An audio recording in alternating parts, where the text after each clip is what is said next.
देखो अभी हमने कर लिए गैलेक्सी कर लिए, और गैलेक्सी में हमने मिल्की वे देखी, एंड्रोमेडा देखी।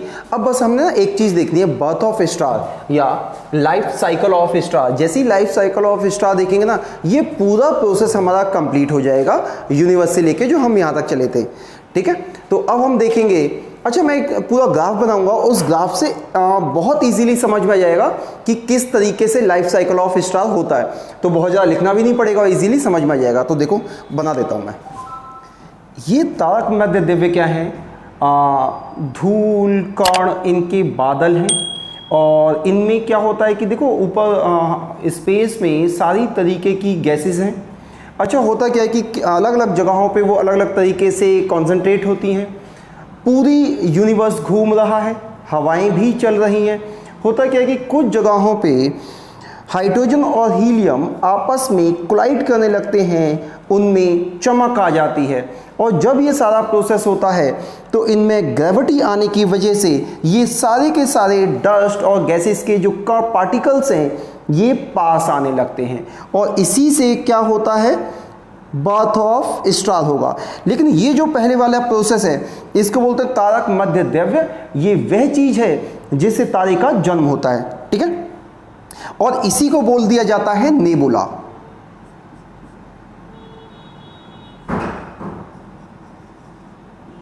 नेबुला समझ में आया? नेबुला क्या है? इंटरस्टेलर मटेरियल ही नेबुला कहलाता है। ये हो गया बर्थ तारे का। ठीक, अब क्या है? धीरे धीरे जब बर्थ हुआ है तो तारा मैच्योर होगा।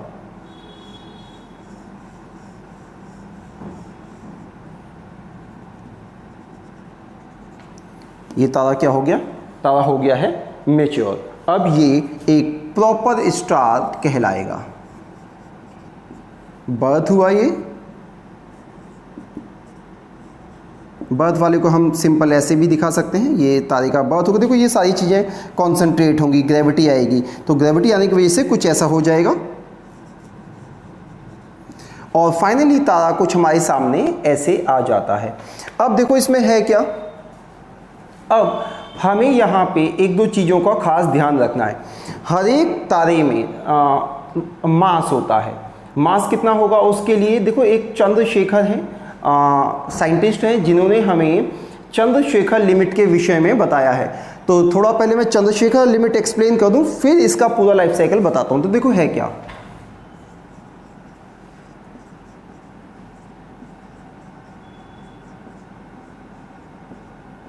चंद्रशेखर लिमिट। चंद्रशेखर लिमिट में दो चीजें बताई गई कि तारे की मौत कैसे कैसे होगी, और सोलर मास क्या होता है।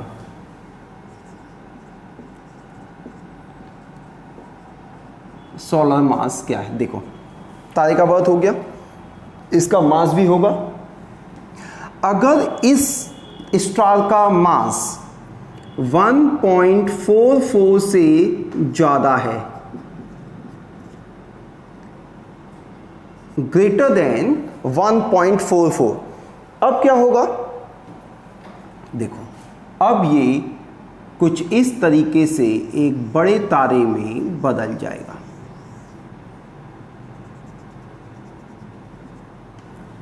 और इसको कहेंगे रेड जाइंट,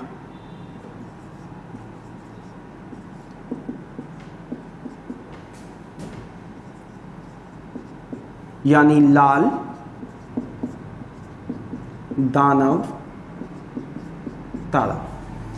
चंद्रशेखर ने हमें बताया कि अगर किसी तारे का सोलर मास 1.44 से ज़्यादा है तो वो क्या बनेगा? लाल दानव या रेड जाइंट स्टार में कन्वर्ट हो जाएगा।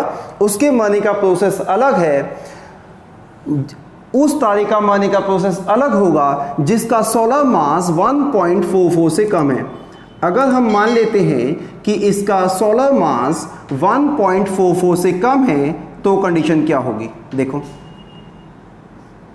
सोलर मास, अगर इसका सोलर मास 1.44 से कम है तो देखो एक टाइम के बाद में क्या होगा? सारी हाइड्रोजन हीलियम में कन्वर्ट हो जाएगी। सारी हाइड्रोजन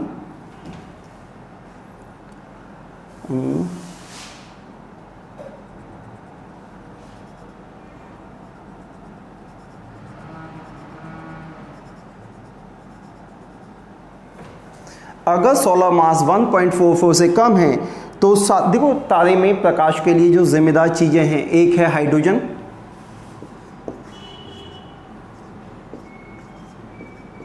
और दूसरा है हीलियम। हाइड्रोजन हीलियम में कन्वर्ट होती है, फिजन का प्रोसेस होता है जिसको बोलते हैं हिंदी में संलयन। हाइड्रोजन हीलियम में कन्वर्ट होती है और बहुत सारी एनर्जी क्या होती है, रिलीज होती है। तो क्योंकि इस प्रोसेस में यहाँ पे सारी की सारी हाइड्रोजन हीलियम में कन्वर्ट हो चुकी है, तो होता क्या है, अब देखो हाइड्रोजन हीलियम में कन्वर्ट होने के भी दो स्टेप होंगे। हमेशा तारे के सेंटर पे एनर्जी बहुत ज़्यादा रिलीज होती है कंपैरेटिवली उसके आउटर स्फीयर में। अब देखो होता क्या है, यहाँ की जो हाइड्रोजन है वो हीलियम में पहले कन्वर्ट हो चुकी होगी। अब इस पार्ट पे, सेंटर वाले पार्ट पे हीलियम जो है वो हैवी मेटल में कन्वर्ट हो जाएगी, और जब हैवी मेटल में कन्वर्ट हो जाएगी तो इसका मास क्या हो जाएगा, हैवी होने लगेगा और साइज छोटा हो जाएगा। और जब साइज छोटा होने लगेगा और हाइड्रोजन हीलियम में कन्वर्ट होने लगेगी तो क्या होगा, धीरे धीरे इसकी एनर्जी खत्म हो रही है और ये कन्वर्ट हो जाएगा व्हाइट ड्वार्फ में, यानी सफेद बोने में ये कन्वर्ट हो जाएगा। अब देखो, अब सफेद बोना भी बन गया, अब परिधि वाली जो हाइड्रोजन हीलियम है, हाइड्रोजन वहाँ भी हीलियम में कन्वर्ट हो चुकी है, तो अब ये एकदम ठंडा हो जाएगा और इसकी मौत हो जाएगी। जब तारा चमकना बंद कर देता है, उसके सेंटर पे मास बहुत ज़्यादा बढ़ जाता है, उसी को तारे की मौत कहा गया है और इसको बोला जाता है ब्लैक ड्वार्फ।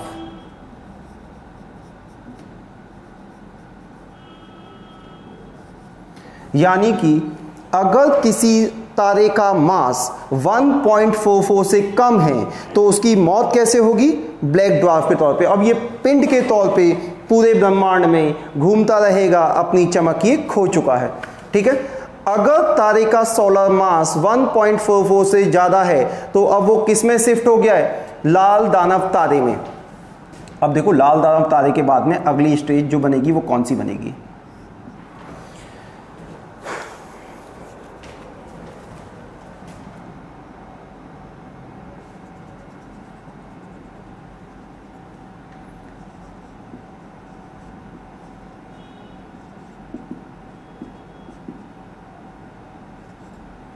इसको कहा गया है सुपर जाइंट।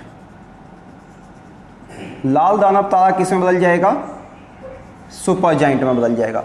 सुपर जाइंट में बदलने के बाद होना क्या है, अब देखो सुपर जाइंट में वही प्रोसेस जो इसमें हुआ था, इसमें क्योंकि छोटा सोलर मास कम है तो इस तरीके से डेथ होती है, जबकि इसमें क्या होता है, इसमें समझ लो, इसमें सेंटर की पहले हाइड्रोजन खत्म हो जानी है, हीलियम में कन्वर्ट हो जाएगी और सेंटर का मास बढ़ता चला जाता है। सेंटर का मास बढ़ रहा है, साइज सिकुड़ रहा है, मास बढ़ रहा है और बाहर कोई फर्क नहीं पड़ रहा है, तो देखो बाहर क्या हो जाएगा, और ज्यादा फैल जाएगा और ये जो सेंटर है, सेंटर कॉम्पैक्ट होने लगेगा।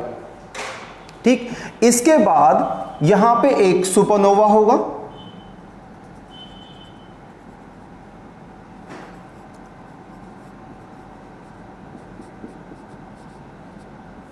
सुपरनोवा क्या है, देखो ये सेंटर का मास बहुत ज़्यादा बढ़ गया, ये कॉन्सेंट्रेट हो रहा है, ये सिंक हो रहा है, जबकि ऊपर वाले में ऐसा नहीं है। तो सुपरनोवा क्या होगा, एक बहुत बड़ा विस्फोट को हम लोगों ने क्या कहा है, सुपरनोवा कहा है, सुपरनोवा होगा। सुपरनोवा के बाद अब जो सेंटर मटेरियल जो बचना है उसमें कुछ इस तरीके से ब्लैक होल हो जाता है।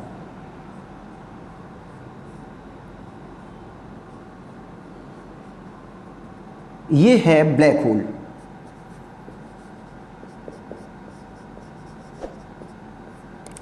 और ब्लैक होल वो स्थिति है जिसमें कि वो उसका खुद सूर्य या तारा जो भी, देखो अब सूर्य की मौत भी कैसे होगी, सूर्य की मौत होने वाली है कुछ इस तरीके से, यानी सूर्य का एंड कैसे होगा, ब्लैक होल की तरीके से होगा। और ब्लैक होल वो कंडीशन है जब स्टार्स का अपना प्रकाश भी उसके बाहर नहीं जा पाता है, और वो स्थिति क्या हो जाएगी, ब्लैक होल। तो जो सन की भी मौत होनी है वो कैसे होनी है, ब्लैक होल की तरीके से। और तारे की मौत दो तरीके से देखी हमने, एक ब्लैक ड्वार्फ की तरीके से, एक ब्लैक होल की तरीके से। हमें किसने बताया कि कैसे कैसे होना ये काम, हमें बताया वैज्ञानिक चंद्रशेखर ने कि कौन से प्लैनेट की मौत कैसे होगी। उन्होंने चंद्रशेखर लिमिट दी, उन्होंने चंद्रशेखर लिमिट है 1.44। अगर किसी प्लैनेट का सोलर मास 1.44 से ज़्यादा है तो ब्लैक होल होगा, अगर 1.44 से कम है तो वो ब्लैक ड्वार्फ यानी काले बोने की तरीके से उसकी मौत होगी। जन्म कैसे हुआ था, जन्म आकाश में बहुत सारी गैसेस घूम रही हैं, उनमें हाइड्रोजन भी, हीलियम भी है, कॉन्सेंट्रेट होती हैं, ग्रेविटी आ जाती है और इसको नेबुला बोला गया है। नेबुले से ही क्या होता है, बर्थ ऑफ स्टार होता है, यानी नेबुला भी क्या है, तारे से पहले का पोजीशन नेबुला है, फिर बर्थ होता है, फिर स्टार बढ़ता है, मास के अकॉर्डिंग वो दो तरीके से शिफ्ट हो जाएगा, या ब्लैक होल में या ये ब्लैक ड्वार्फ में। तो ये क्या है, लाइफ सर्किल ऑफ स्टार है, तारे का जीवन चक्र। अब हमें क्या पढ़ना है, अब जो हमारा टॉपिक होगा वो होगा सोलर सिस्टम। यूनिवर्स यहीं पे ख़त्म है, यूनिवर्स में इतना ही समझाना था मुझे। अब हमारा जो चलना है वो चलना है सोलर सिस्टम। डन, आज के लिए इतना ही।